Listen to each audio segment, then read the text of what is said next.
Bon, ben, à cette heure que j'ai fini de lire mes journaux, voici les nouvelles que j'ai cueillies à la main pour vous. D'abord, une nouvelle de TVA.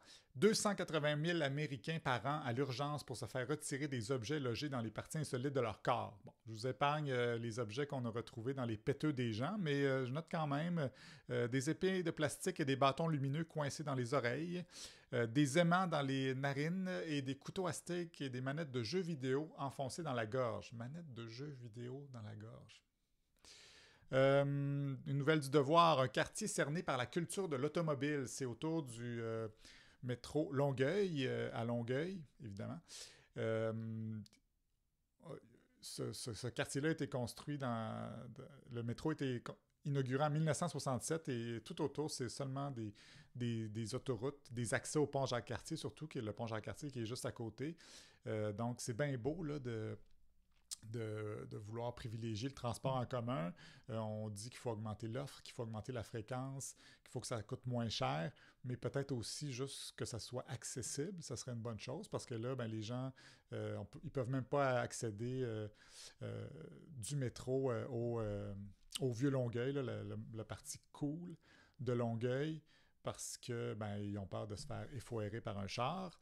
Dans le devoir, toujours, électrifier le transport collectif, mais à quel prix? Parce que là, on a un projet d'électrifier les autobus électriques. Ben, ils ne sont pas électriques encore, mais on veut les électrifier. Sauf qu'on se rend compte que ça coûte très très cher, puis les résultats ne sont pas énormes. Ça va permettre de réduire seulement de 0,3% l'ensemble des émissions de GES dans la province, alors que si on investissait cet argent-là plutôt pour justement augmenter l'offre de transport en commun, ben peut-être que les gens délaisseraient un peu plus leur voiture, puis ça aura un impact sur les GES. Donc, il faut quand même analyser les choses de façon plus globale pour voir qu'est-ce qui est le plus payant pour le climat, euh, quelle est la chose la plus payante à faire pour le climat. Donc, important de faire ça. Dans le devoir, toujours, un sondage, le féminisme serait une stratégie pour permettre aux femmes de contrôler la société selon 20% des Québécois âgés de 18 à 34 ans. C'est quand même beaucoup, 20%. Puis les jeunes, on pensait qu'ils étaient plus woke, plus ouverts à ça, mais ça a l'air que non. Hein, ils sont moins que les autres générations. Euh, moi, je ne suis pas un expert là-dedans, là, mais je me dis peut-être que c'est un lien avec tous les Andrew Tate et les wannabe Andrew Tate qu'on retrouve sur les réseaux sociaux. J'avais fait une conférence dans un cégep l'année passée. J'avais évoqué Andrew Tate dans ma conférence, puis il y a un cégepien qui était venu me voir à la fin pour me dire, tu sais, Andrew Tate, il est pas si pire que ça, il dit des belles choses, des bonnes choses des fois. Ouais, mais il dit beaucoup, beaucoup de merde. Donc, ces gens-là ont une influence sur nos jeunes. Il faut quand même surveiller ça. Euh, il est question aussi dans le devoir des fabricants de voitures qui disent qui veulent un petit peu réduire le nombre de, de, de voitures électriques parce que ben ils veulent faire des chars que les gens aiment conduire. Puis là, ils sont en train de penser à peut-être faire des chars électriques manuels, même si ça n'a aucun rapport parce que les moteurs électriques sont installés sur l'essieu des véhicules.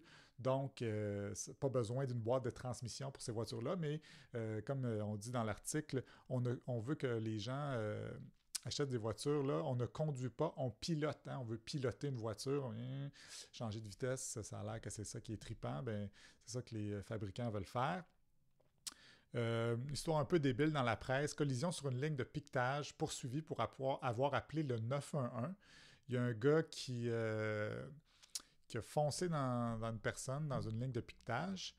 Et après ça, il s'est poussé. Puis là, ben, il y a une autre personne qui était là qui a appelé le 911 pour dire, parce que la madame était blessée. T'sais. Puis ensuite, le gars qui s'est sauvé, il a décidé de poursuivre lui qui a appelé le 911 parce que à cause de lui, ben, il y a eu des poursuites criminelles. Ouais, mais c'est à ça que ça sert le 911. Tu as foncé dans quelqu'un. Pendant ce temps-là, nos tribunaux sont engorgés par des gens comme ça.